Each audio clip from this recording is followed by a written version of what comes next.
GBNews.com/you'll say. Of course, you can reach us on X at GBNews. But now it's time for the News Bulletin with Sam Francis.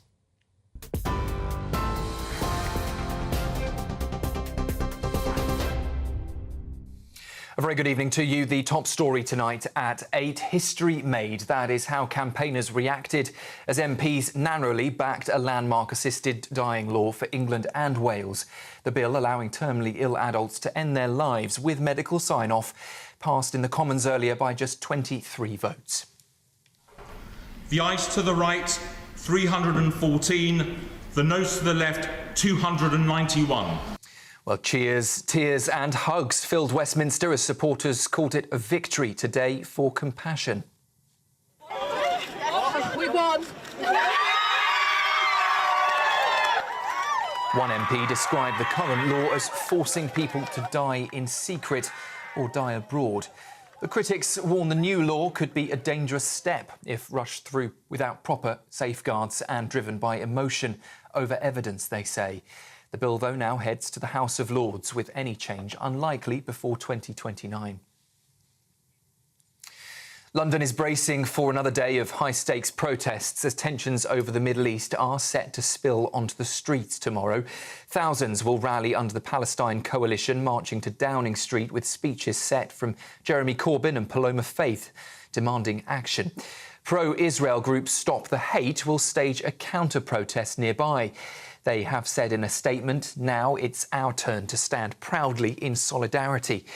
The Metropolitan Police Force are enforcing strict protest conditions, though, and warning demonstrators to stick to set routes or face arrest. Well, it comes as the Home Secretary is moving to ban Palestine action after activists sabotaged RAF jets in Oxfordshire overnight. Footage posted online showed the activists inside the base, one riding a scooter and spraying paint onto a jet engine. Yvette Cooper is set to prescribe the group under the Terrorism Act, making it a criminal offence to support them. The move follows a counter-terror investigation into the incident. Parliament, though, will need to approve the ban before it comes into force. Well, earlier today, our Home and Security editor Mark White was outside the Ministry of Defence for us with the very latest. Palestine actions say the reason they breached security at Bryce Norton and damaged the aircraft is because they claim those aircraft were being used in support of the Israeli military, something officials here at the MOD have said is absolute nonsense. Now, these engines are going to have to be stripped and cleaned out. It's likely to be a costly exercise, and there's also a review of how security was breached in such a way that these activists were able to get airside and cause such damage in the first place. Well, we've heard today the UK has pulled staff from its embassy in Iran as, they say, a precaution amid fears the Israel-Iran conflict could still escalate further. It follows fresh Iranian strikes on Israel just this afternoon, while Israel confirmed it hit missile manufacturing sites in Tehran overnight. The UK, France and Germany have been meeting Iran's foreign minister in Geneva today in an urgent bid to de-escalate. It comes as Donald Trump is expected to decide within just weeks whether the US will take direct military action.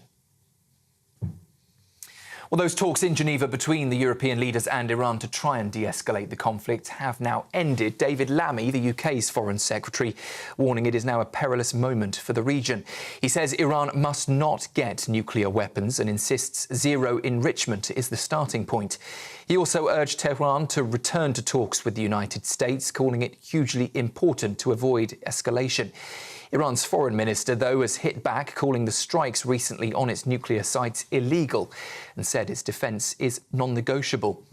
It comes as the exchange of fire has continued today. Israel saying it hit missile sites in Tehran. 7 people have been injured in southern Israel after an Iranian missile struck a tech park. And just before I hand you back to Westminster, I want to take you live to Hawaii, where a remarkable scene of jets of lava can be seen, splurting more than 1,000 feet high, erupting from Hawaii's Kilauea volcano in one of its most explosive episodes so far this year. That eruption began late last night and has been intensifying through recent hours, with fountains lighting up the sky and triggering increased seismic activity.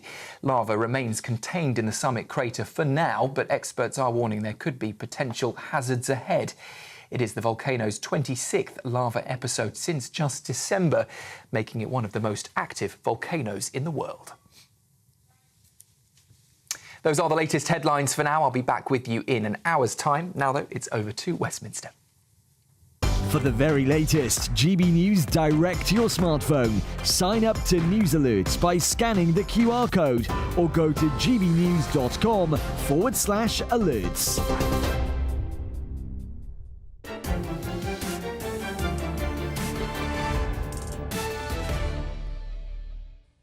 Welcome back to State of the Nation tonight, right here on GB News with me, Matt Goodwin. Now, our capital city has long been a jewel in Britain's crown for centuries, but in recent years its allure seems to be in decline. Now, I've lived in London on and off since 1981, and I can tell you that it no longer feels like the same city. Millions of Londoners seem to agree with me too, having voted with their feet, leaving the capital for pastures new. For many, there is one factor above all, of course, that is changing London in their eyes for the worse, and that is mass uncontrolled immigration. And now a bombshell new article by author David Goodhart has pulled back the curtain on the disintegration of this once great city. Just listen to this. The capital has been majority ethnic minority since the mid-2000s, and the white British population, still about 85% in 1980, is now less than 1/3. In Greater London schools, only 1 in 5 children are today white British. London also has a disproportionate number of single-parent families. More than 40% of children in London are now living in single-parent households in Southwark, Lambeth, Islington, Lewisham, Hackney and more. Many of these families, of course, come from migrant backgrounds. In nearly half of London's social housing, the head of the household was born abroad outside of the UK. And, of course, those homes are gifted an annual rental subsidy of more than £4 billion. And perhaps most shocking of all, London's illegal migrant population could be as high as 500,000, assuming the national figure of just over 1 million. Many of the 160,000 illegal migrants coming on the small boats who have crossed the Channel since 2018 are, of course, now also in London. And I use that term Londoners loosely, because the ease of settling in the capital city without attempting any social integration seems to be dividing the city more than ever before. We have seen frequent outbursts of protest and violence on our streets, as recently as this morning, of course, outside the Iranian embassy. Protests and violence that are driven by political or social issues thousands of miles from these islands. The same people seem much less concerned by issues affecting British people here at home. They stayed notably silent on issues like the rape gangs, for example. Well, here's how I feel, and it saddens me to say it. London ought to be the symbol of our great nation, but I'm sorry to say it's not a nation that I recognise or particularly want to live in anymore when I look at what I see around me on London streets. Well, I'm delighted to say tonight that the journalist and author behind that piece, David Goodhart, joins us in the studio. David, your piece is pretty hard-hitting. It doesn't say all of the problems are because of mass migration, but it does say that actually this isn't really the unalloyed benefit that many of its supporters once said it was. What's your take on that? Yeah, I mean, I came to the city a bit later than you in the 1990s. It was the era I actually lived in Islington. Islington was a sort of symbol of gentrification. Islington had been kind of a slum in the 1970s and into the 1980s. And, you know, in the 1990s, there was that feeling that London was kind of advancing, the population was rising. Cool Britannia. It was cool Britannia time, exactly. I mean, Tony Blair moved from Islington to number 10. But the whole sort of terms of trade, I think, is partly because of, well, the facts and figures that you were talking about, the incredibly fast demographic change. Now, all big cities obviously tend to be kind of, you know, high cost, low trust places. But when they change, I don't think any capital city in the world has changed demographically as rapidly as London has. And I think, it's left, you can see it on the faces of provincial families, who come to London for a birthday weekend, and they look confused. There's nobody in the tube carriage who speaks English. And I think that is that separation. I mean, so, you go back to the 1990s or the early 2000s, there was a strong sense that London was a kind of model for the rest of the country. And that's partly because politics at that time, the dominant motif of politics, you might say, was a kind of metropolitan openness, and London certainly represented that. But politics has shifted. We've shifted, as it were, from the idea that metropolitan openness is the alpha and omega to provincial insecurity being the kind of defining factor in our politics. I mean, I would even push you a bit further and say, is it not the case, and being in London every day as I am, that actually the social contract in London is under strain like never before? One of the things you point to in your piece is social housing, the fact that nearly half of all social housing in the capital city is now has now gone to households that are headed by somebody who wasn't even born in the UK. The fact that petty crimes like shoplifting are basically being mainstreamed. The fact that the cost of living is through the roof. The fact that nobody really seems to know anybody anymore. It sort of feels a little bit more like a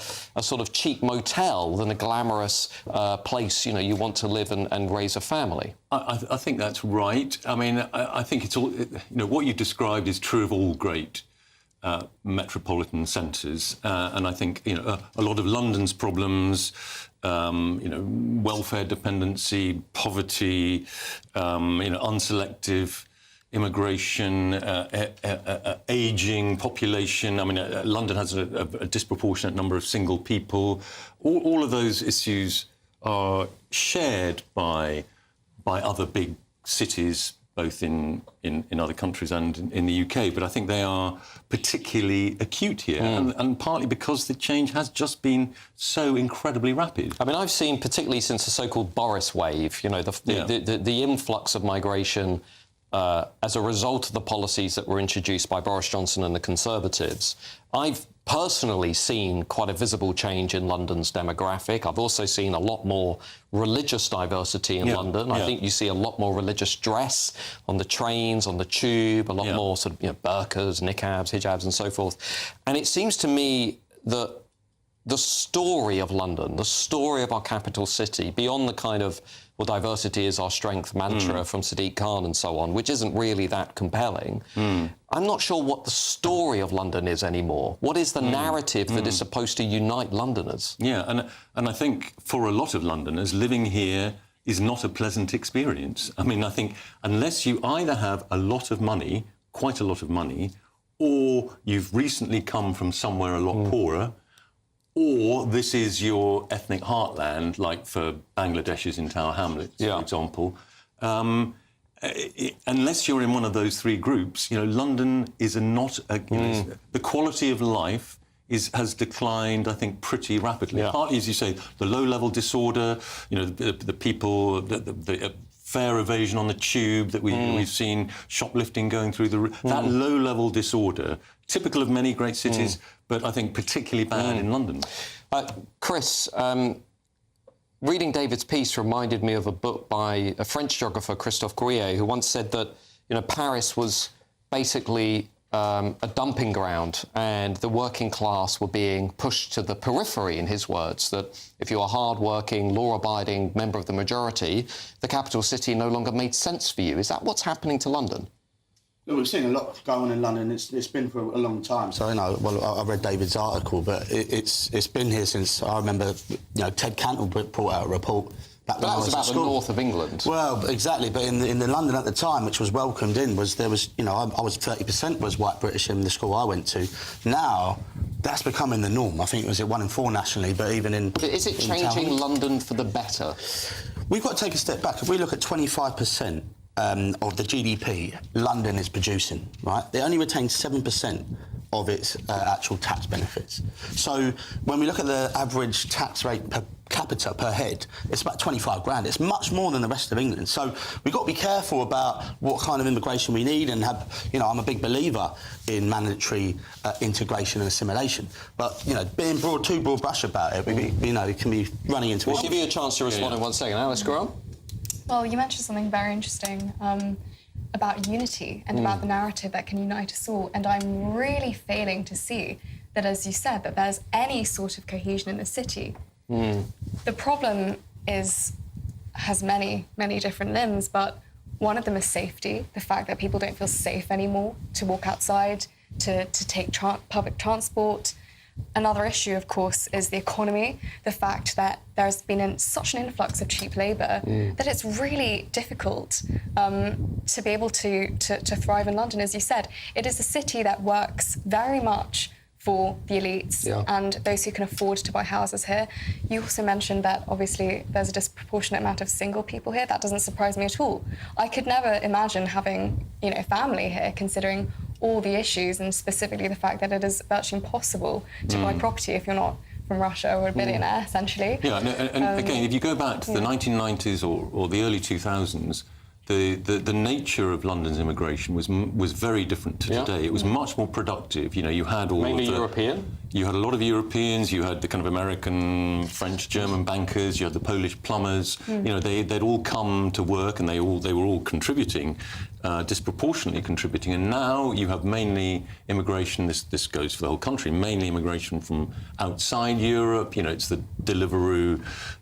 You know, delivery guys, you know, half of whom, according to the Home Office, are working illegally, so that a lot of them will be students who shouldn't be working more than a certain number of hours. But there are people online who would say what we're witnessing is the UKification of the country, which is beginning in London, in the sense that we now have this mass migration experiment colliding with a deterioration of living standards and a new culture that really doesn't have any connection to what we would associate as being traditional British and English culture. So, you know, I don't know about you, but I notice in London the number of people that play music, that have their phone conversations on their speakerphone on their mobile, which drives me crazy. Or the collapse of just, you know, a basic understanding of the English language, whether it's people speaking through the tannoys on underground stations. Just, you see this UKification of the country as it becomes much more diverse.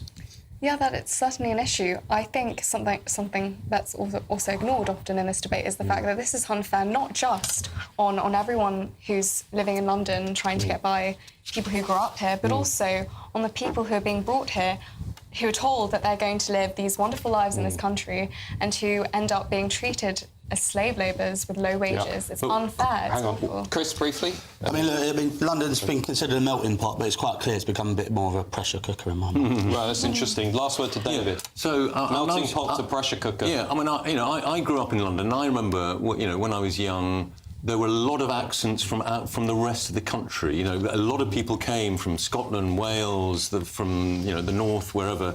And you also kind of heard a lot of Cockneys, you know, but working London was still, you know, basically British. And now it's much rarer to hear those sorts of accents. And this is one of the reasons why London has become so much more detached from the rest of the country. And unless you're super clever, you know, you're working in the city or for other consultancies, and even those guys are living in shoeboxes at the end of a tube line, you know, hence the complaints from Pimlico Journal and others about the huge subsidy in central London. The difference with Paris is that, you know, all of the famous banlieue around the edge of the city.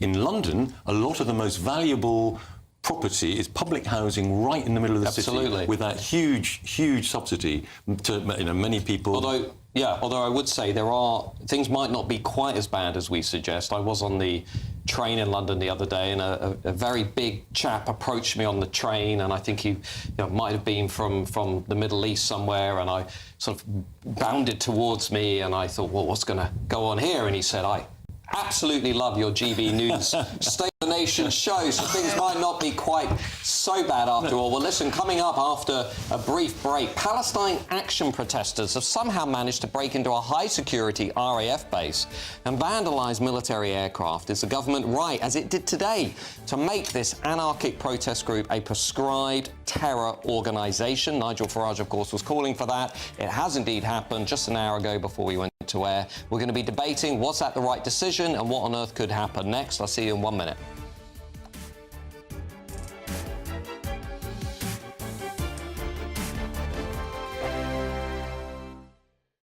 It's Patrick Christie's Tonight, and here we do things differently. It's explaining the absolute madness of this, doesn't it? It's explosive. I mean, this is very good. It's lively. 850. Your government sat there, Sean, and it did nothing. It's controversial. And the Middle East has been in turmoil since before I was born. It's everything you need to kickstart your evening. Everyone's had their Weetabix tonight. I love to see it. That's Patrick Christie's Tonight, weeknights from 9 p.m.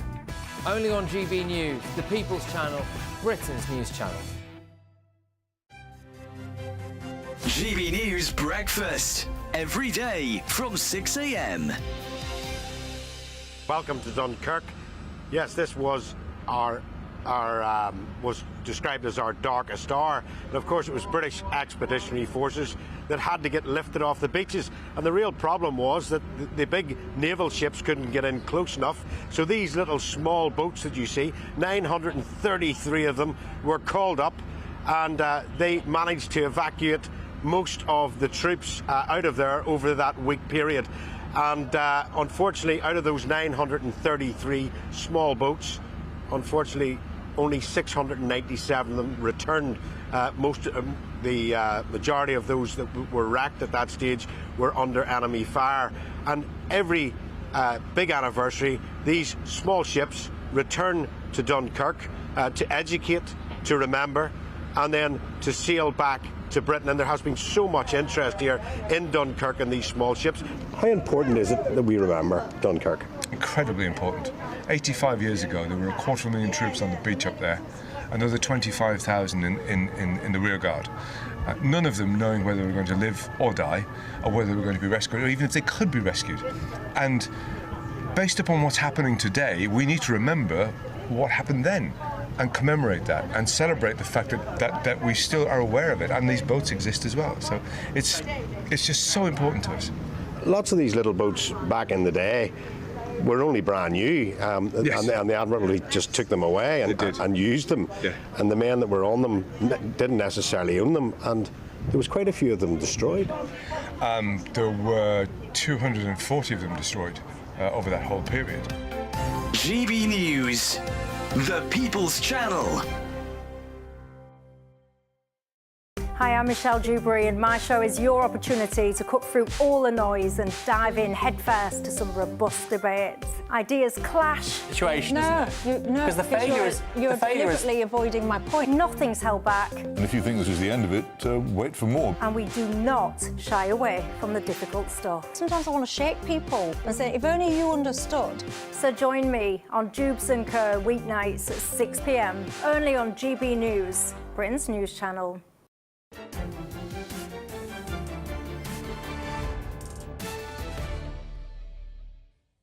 Welcome back to State of the Nation tonight, right here on GB News with me, Matt Goodwin. Now, the leader of Reform UK, Nigel Farage, today called for a pro-Palestine protest group to be proscribed as a terrorist organisation after their latest shocking stunt. Palestine Action says two of its members broke into RAF Breeze Norton, a military airbase, and defaced two aircraft with spray paint. The two Airbus Voyager planes damaged in the incident were reportedly being prepared for deployment to the Middle East amid rising tensions between Israel and Iran. Now, the group, Palestine Action, released a video of themselves breaching Ministry of Defence security at a site where transport planes are used by the King and the Prime Minister. And in the last 2 hours or so, sources have confirmed to GB News that the government does plan to proscribe Palestine Action as a terrorist organisation, meaning any supporters will in future face arrest and prosecution. But I don't know about you. Today, that footage I found deeply shocking, a clear example of state failure and also an inability or an unwillingness to clamp down on some of these radical extremist organisations in our midst. Well, I'm joined to discuss all of this now by Chairman of the National Jewish Assembly, Gary Mond. Gary, what's your initial reaction to this decision that Palestine Action has been prescribed? I think it's a good first step. The next step has got to be to prescribe the Islamic Revolutionary Guards Council. OK. And that should talk us through that. Why should we be prescribing them? It's an organ of Iran. OK. And it's spent the last few years gathering information on prominent Jews in London and elsewhere in the UK, with a view to conveying that information to terrorist groups, so that when they eventually wish to take matters much more seriously, they may start assassinating prominent Jews in the UK.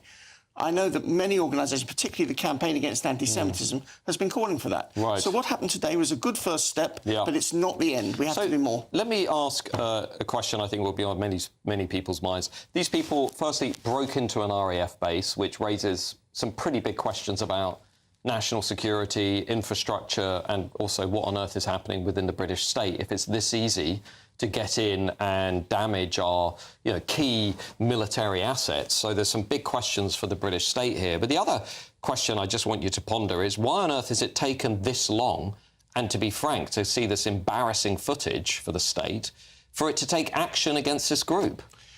I think that this today was a little different from past abominations from that group. In the past, they've sprayed paint over large numbers of branches of Barclays Bank. They damaged a picture in Cambridge University of Lord Balfour and also some busts at Manchester University of Chaim Weizmann. What has happened today is we've actually seen a direct attack on British interests, much more so than in the past. And this group is essentially against British history, British culture, British values, British traditions. And Nigel Farage was 100% right in calling for them to be scrapped. And do you think that we could now perhaps begin to get to a place whereby there is a more assertive state response to these pro-Palestine groups that have clearly been fomenting violence and conflict on our streets? I was personally quite struck at the refusal of the state to take more serious action against some of the marches and the protesters, for example, clamping down very quickly after Southport, I noticed, but refusing to take similar action on some of those marches and demonstrations back after October the 7th? Well, the straight answer is I hope so. Yeah. My second answer would be to say that if the Iranian regime under the mullahs actually falls, we will actually see an improvement, because there'll be less financing going into these organisations that run these marches and finance anti-British hatred. It's not just anti-Jewish hatred or anti-Semitism, it's anti-British hatred. Absolutely, I agree with that. And just lastly, before I go to the panel, and we'll get some reaction to that, how's the mood in Britain's Jewish communities right now? It's frightened. It's negative. There are many Jews who are contemplating moving abroad, sadly. And it's nervous. But the thoughts of the Jewish community right now are with what's happening in Israel and Iran, predominantly. Yeah, absolutely. And I think they agree with me that if the Iranian regime falls, things will improve. OK, now let's turn to the panel. Alice Grant, what's your initial reaction to this decision to ban Palestine Action? I think it's positive, considering the damage they've caused, as Gary rightly said, to British interests. Something else which would be interesting is to find out, as we know, there are many extremist groups in this country, especially Islamic fundamentalist groups. They should also now be seriously looked at, targeted, and I hope that many can also be ascribed similar labels as terrorists, because we have a real problem in this country and nothing is being done about it. Well, there are a number of politicians saying, when it comes to the influence of organisations like Muslim Brotherhood and Islamist networks, we saw recently the story about the Civil Service Network, the Muslim network that was obviously advocating very partisan lines on issues around the Middle East and Israel, but embedded at the heart of the British state. It does seem to me, Chris Worrell, that the state's been outflanked by some of these groups. I mean, I would say today shows that they're on the front foot, dealing with it quickly. Palestine Action have, some of their members have had a history of anti-Semitism, and I'm saying everyone that goes on those marches share those views, but it's goes without saying if you go and attack military bases, you talk, oh, it's a bit of spray paint, but these things are about to fly off. Some of them have been doing aid trips to Gaza, and they're marking them up. If you've got military equipment on there that are sensitive, it is an attack on the British state, and I think it's a bit of a silly move from them to get to where they are today. You can't spit on the shield and then want to hide behind it at the end of the day. You can't be dealing with that kind of stuff. Gary, I also noticed, I was struck by Netanyahu's comments that the UK is no longer a reliable ally for Israel, and of course this partly fits into that broader story of what's unfolding here, which is Israelis no longer feeling that they can rely on the United Kingdom as a friend, as a partner. What's your reaction to that? I think that's a trend that's been coming since Keir Starmer became Prime Minister. It's not new. The final straw was the sanctions imposed on 2 prominent Israeli government ministers simply because David Lammy and co did not actually agree with their views. The fact that you might think that Ben Gvir and Smotrich are extreme is irrelevant. They're prominent representatives of the Israeli government, and they should be respected. And when they are condemned, it actually undermines the whole of the state of Israel. Well, of course not just the people who voted for them. They've got 20% on support. But the point about it is that there are many people who don't vote for them in Israel, but who are appalled at the behaviour of the British government. Well, Israel might be hoping for regime change in Iran, as indeed many people almost certainly are, but they might also be hoping for some regime change here in the UK. They wouldn't admit to that, I'm sure. But and I don't actually think that Rishi Sunak's government was that much better, although it hasn't behaved as badly as David Lammy has. And just lastly, if I can, final word, Alice Grant. When you look at how the Labour government has been responding to Israel since the election last July, you look at some of the statements that have been made, some of the actions, some of the overt attempts to distance the UK from Israel. We no longer really look like a good friend, do we, to our Israeli friends and neighbours? I mean, geopolitically, they've just been all posturing, and I think that's on many fronts. We live in a war-torn world. There's issues with Ukraine and Russia. There's massive disruption in the Middle East. The point is that Britain needs to be strong on the world stage. Otherwise, what are we exactly? You know, we used to be such a light for the nations, and now we have a leader who goes on stage, who says absolutely, all the right things, and yet there's nothing that's done materially. And very simply, the alternative is we're ignored. And Israel is essentially ignoring us. And understandably so. Well, as those planes, we're going to be flying over there to support the Iran-Israeli war, so how can you say that? Perhaps. Well, if you're right... That's what it was introduced to. We're going to be flying out there. If you're right, then good. And those people that he did condemn and weren't allowed to come over, they've said some pretty extreme stuff. So, we can apply it equally. It doesn't necessarily have to be Israeli. How extreme it is. They're the Israeli government. Yeah, but they're democratically elected. If you say extreme stuff... You don't condemn people just because they make extreme statements. If they're in another government, they're not here in this country. Julius Malema was not allowed over here 2 days ago because he was from the opposition of South Africa for the things he said about kill the Boers. He was banned too. You've got to make sure you get political extremism nipped in the bud. I don't believe people should be banned if they're representatives of another government. Well, indeed, the debate over who is and who is not banned will no doubt continue, as will the debate about how on earth we're going to deal with some of these extremist radical groups in our midst, like Palestine Action. Well, after the break, we're going to be turning instead to look at the economy, because you might have read this in the newspapers today. The national cost of government borrowing is soaring to eye-watering levels, not to mention the cost of that borrowing, by the way, which very few people in Westminster are willing to talk to you about. Rachel Reeves' economic policies are threatening to tip us over a fiscal cliff. So is the Chancellor running on borrowed time? We're going to be debating that in just a minute.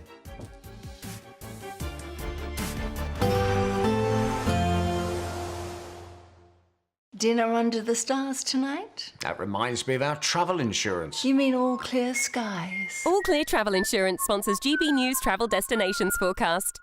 The hot air that we've got across the UK on Saturday extends into France and Spain, but the chance of thunderstorms in these areas as well. Also the chance of thundery showers through Greece, but the islands should escape with sunny spells, albeit with a keen breeze.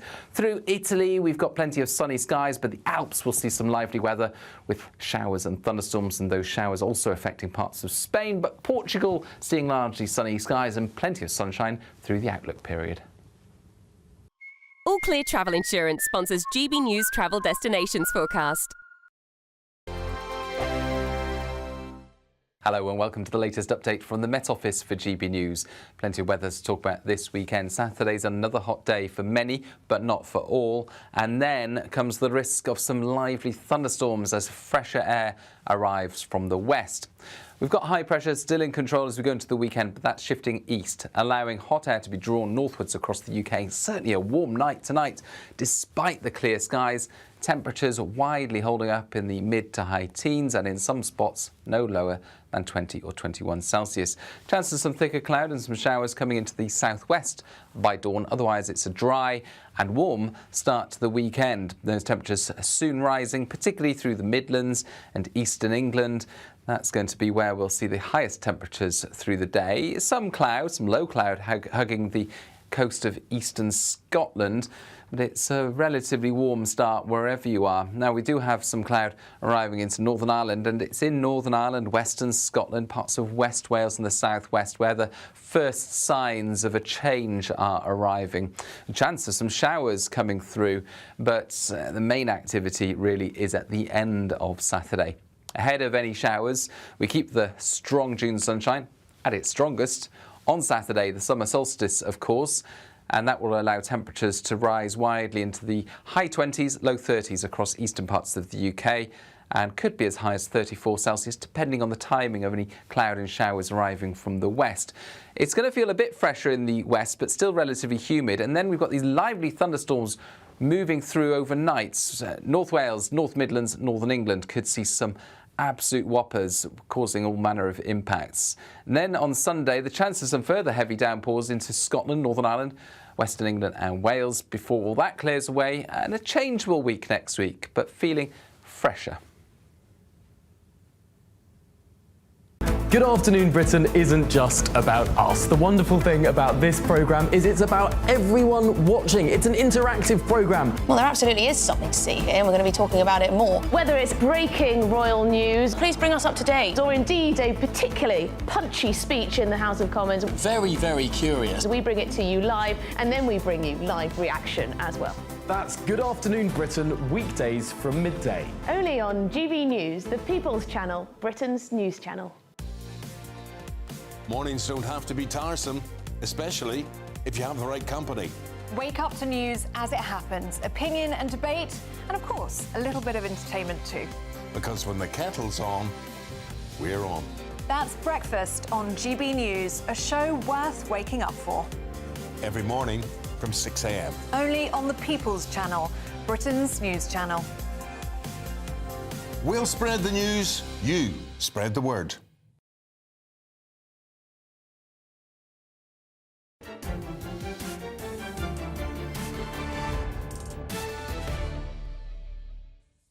Welcome back to State of the Nation, right here on GB News with me, Matt Goodwin. Now, Rachel Reeves's tax raid isn't going quite to plan. It's already £300 million short of what was promised, and that's just in the first 2 months. The budget watchdog said receipts were lower than forecasts in highly provisional figures, which showed the Treasury borrowed more than expected during the month of May. Public sector net borrowing, get this, these are enormous numbers, hit £17.7 billion in May, £600 million higher than what the Office for Budget Responsibility forecast. Add to that a sluggish economy and, of course, those escalating borrowing costs. And the Chancellor may have already blown the £9.9 billion of fiscal headroom she clawed back just a few months ago. Well, to discuss all of this, I'm joined now by economist and fellow of the Centre for Brexit Policy, Catherine McBride. Catherine, are you with us?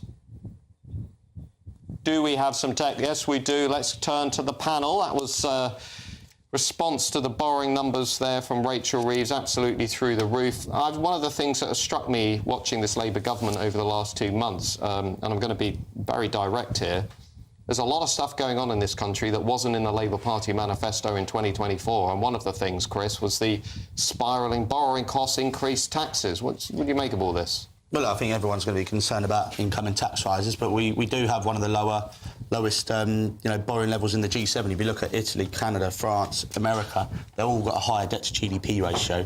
I think some of the rollbacks on the benefits cuts particularly hurt me as a Labour member.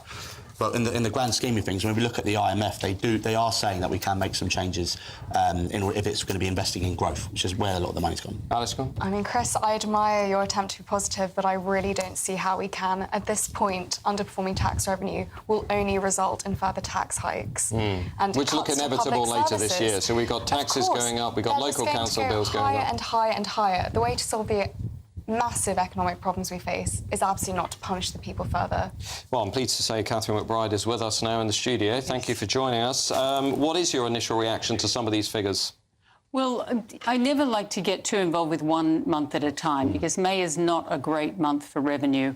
Our big corporate taxes are usually paid quarterly, so it'll be more interesting to see what happens in the June figures. But you did notice a massive increase in the employers' national insurance and also a decrease in corporate taxes. Just treat me like a layman. What's your read of that? What does that mean? Well, that is the new tax that that Rachel Rees has put up.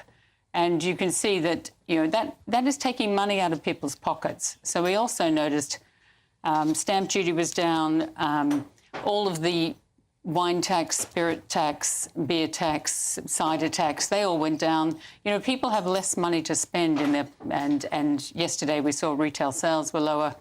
So you can't sort of magic up money. The more money you take in taxes, the less money people have to spend on other things. So just take a step back, if you can, given your economic expertise. You look at UK PLC, the economy, in terms of the overall figures and numbers. What are you actually seeing flashing on the dashboard, if you like? I mean, the broad story here is what exactly? The broad story is that UK gilts are trading at about 2 percentage points above Greek debt. That is the story in the city. So though a government minister stood up yesterday and said that we've had 4 interest rate cuts, he was talking about the Bank of England cuts. He wasn't talking about what the government has to pay to borrow money. And what are we paying roughly month to month on our debt servicing costs? It's 4.5. Oh, in total, I think it's... Well, just per month, roughly. 4 or 5 billion, something like that? Oh, no. It's much higher than that. 9 or 10? I will get the figures exactly. Get the figures later on. I will get the figures for you in a minute. But, yeah, and that is a huge amount of money to just be paying on interest. And then yesterday they made this big announcement of another $725 billion in infrastructure.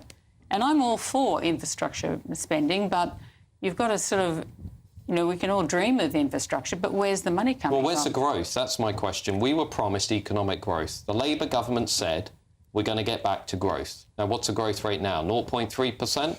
Yeah. So where is the strategy for growth in this country that does not involve just throwing more and more bodies and mass immigration at a consumer-led economy? Where is genuine, long-lasting prosperity coming from? I think the only hopeful thing I've seen yesterday was the idea that Ed Miliband might encourage people to drill for oil and gas again. Right.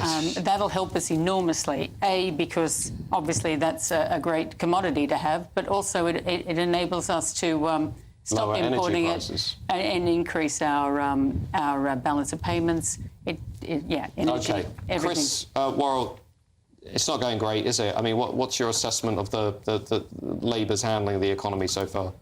It's been a difficult time, and I think what we've seen is, rowing back on benefit cuts. We've had to have some increased defence spending. There will be growth from that. But ultimately, I believe, the planning reform agenda is where it's been a central plank to this.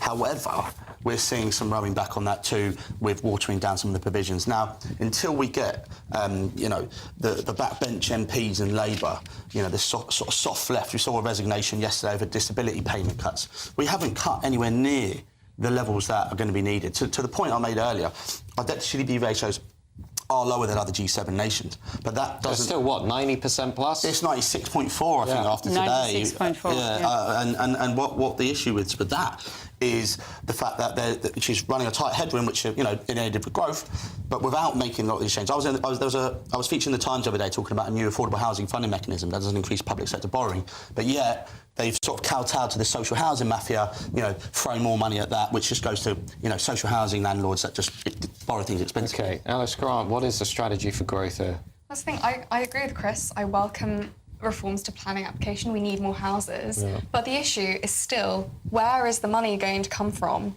What do we do about a population that's increasing year by year at an exponential rate, and yet we do not have the welfare system and the infrastructure and the houses to be able to cope with that level? Yeah. Well, indeed, we will be... Can I end on one note?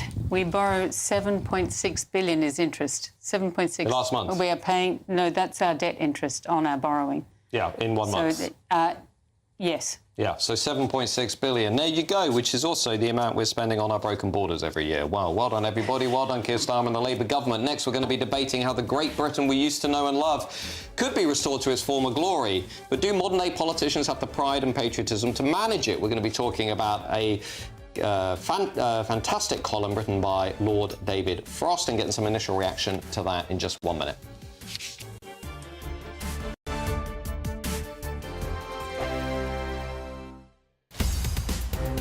In the GB newsroom, we bring you the news as it happens. With our team of dedicated journalists across the UK, we're ready to keep you up to date with what's happening every half an hour, every single day. Bulletins here on GB News, the People's Channel, Britain's news channel. From the school run to the home run, watch a new show for all of Britain. He can say whatever he wants. A straight-talking show where all voices are heard. And, you know, when are we going to stop talking about smashing the gangs and actually do it? With the stories that matter from every part of our country. There's a bit of a crash landing there for your Chancellor. Bold, fearless and standing up for you. That's me, Martin Daubney, 3 p.m. till 6 p.m, weekdays, here only on GB News. The People's Channel, Britain's news channel. Westminster's full of talk, but out here, it's the real world. Am I allowed to talk now? No, that's it. This is where it matters, real people and real lives.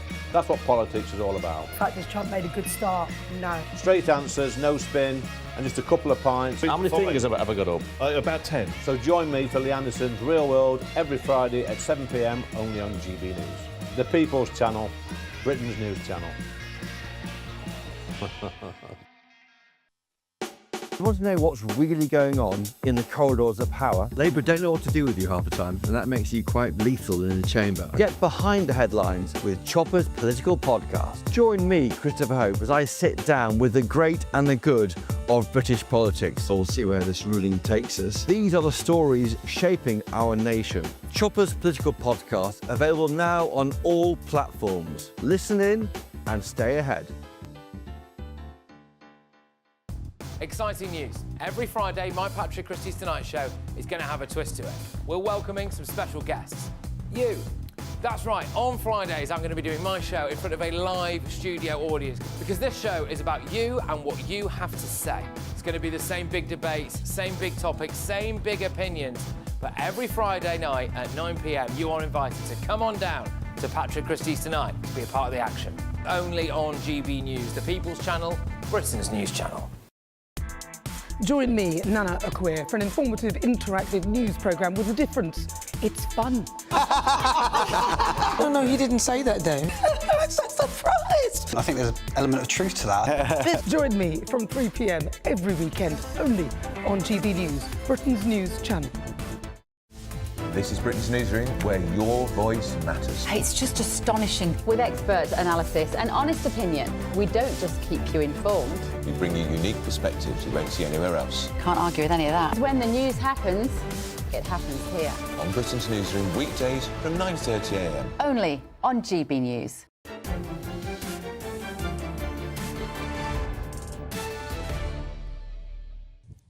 Welcome back to State of the Nation, right here on GB News with me, Matt Goodwin. Now, I read a really quite emotive piece in the Telegraph newspaper today by Lord David Frost, who declared, "The Great Britain I love is dying. We have one chance to save it." He writes this: "Imagine yourself back 30 years ago if somehow you had been given a glimpse into the country's future. I'm pretty confident certain things would have seemed quite incredible. To choose just a few not quite random recent examples, that we would have ignored the well-known fact of the mass gang rape of young girls across British cities for decades, that the British state would be unable to build a railway line between London and Birmingham and would spend nearly £100 billion proving it, that Parliament would allow women to kill their unborn baby at any point without committing any crime, as well as the obvious impact of mass immigration on our changing nation, which is acknowledged in the article. Lord Frost blames what he calls the phenomenon of secular progressivism turbocharged into aggressive wokeism, with its belief that the historical past is irrelevant and probably actively immoral, and its determination to produce heaven on earth by releasing people from one inherited constraint after another, including, finally, those of biology itself. Lord Frost also argues that the gradual shift away from calling our country Great Britain represents this degradation, with most of the world preferring to brand us nowadays as just the UK. Lord Frost ultimately concludes that hope is not lost, but without economic, social and political reform, the Great Britain that we once knew and, of course, loved so much could soon become a thing of the past. Well, I want to hear your views, as always, at gbnews.com/your say. Of course, you can reach me on X. But let's get the thoughts of my panel, political commentator Alice Grant and Labour activist Chris Worrell. Alice, you read the piece by Lord Frost. I know we were talking about it during the break. You found it quite emotional as well. Absolutely. It's those hard-hitting words at the end when he quotes George Orwell's wartime essay, The Lion and the Unicorn, and it is so clear. We either defend our heritage, we either add to it, or we lose it. And that is what's been happening. And I think this week has been especially painful as we have descended into what I can only call really barbarism. What sort of civilised country allows a woman to kill her child up to basically the point of birth? So there is such... I mean, that is just extraordinary to me. And of course, today, the assisted dying bill was passed, which leaves so State-backed euthanasia, some people would say. The most vulnerable in our society are now feeling so frightened because it is just the state of this country is quite severely bad. Chris Worrell, one of the themes in Lord Frost's article is this idea that radical progressivism, the ideology that's driving the Labour movement, is so obsessed with tearing down the guardrails, with tearing down the things that used to give us a sense of meaning, nation, community, family, religion, moral obligation, and instead, as all of those things go, borders are broken, the nation is discredited, our history is blamed as being shameful or racist. We've got this relentless individualism. We've got young girls on OnlyFans. We've got the likes of Lily Phillips and Bonnie Blue in our newspapers. We've got endless narcissism and smartphones, but nobody's got that sense of meaning, purpose and patriotism that they once had. We've seen a lot happen in the last 20 years, and you know we had sort of neoliberalism, and you know under Blair we still had a lot of control and pride in the country. Over the last sort of 20 years, 14 years, you know we have seen that sort of liberalism creep in too far, and I'm a big believer in muscular liberalism or post-liberalism, where we need to start looking at cultural identity, and we're seeing in Sweden and Denmark, left of centre, arguably progressives, taking further steps than many of these countries in the EU, including the UK, on things like integration. And we need to start focusing on how we ensure integration, because as Ted Cantor identified many years ago, 25 years ago, and subsequently, I've written a Substack on this, we've seen that creep in more and more and more, and until we start really looking at this, and the Labour Party, there are some thinkers in Blue Labour looking at this, how we can focus on mandatory integration. And I think if you look at Simon Reeves in Scandinavia, yes, it's on the BBC, but I think episode 3 kind of explores some of that as well. Well, indeed. Very, very, very briefly, Alice Grant, well, Lord David Frost, has he got the answers to the problem, though? Well, he says we have to return to our past to try to really, truly examine our identity and who we are. We were a Christian nation. We were a nation that prioritised family, community and church. We need to return to that. Well, indeed, we do, and that's all for now on State of the Nation. Of course, don't forget, you can tune in every night, 8 until 9 p.m, but right now we're heading over to Patrick Christis. Patrick, what have you got coming up tonight? Well, thank you very much, Matt. I'm here with my wonderful live studio audience. Yes! Your Friday night starts here. Well, a whole host of top topics to get stuck into tonight. Do we think that Palestine Action should be a banned terrorist organisation? Yeah. Right, OK, we're going to be talking about that. Anyone in from the north? The north, yes. Well, apparently people from the south are going to pay more tax to pay for you. So that's good news, isn't it? There we go. As a northerner, I'm bang in favour of that. You can pay for me all you like, everyone. There we go. Should men give up their seat for women on the London Underground trains? Yes, good. Lots of women in case you couldn't tell as well. And, of course, the more serious stuff as well. We had the assisted dying bill today. I'm looking forward to getting people's views on all of that when I come back. Your Friday night starts now.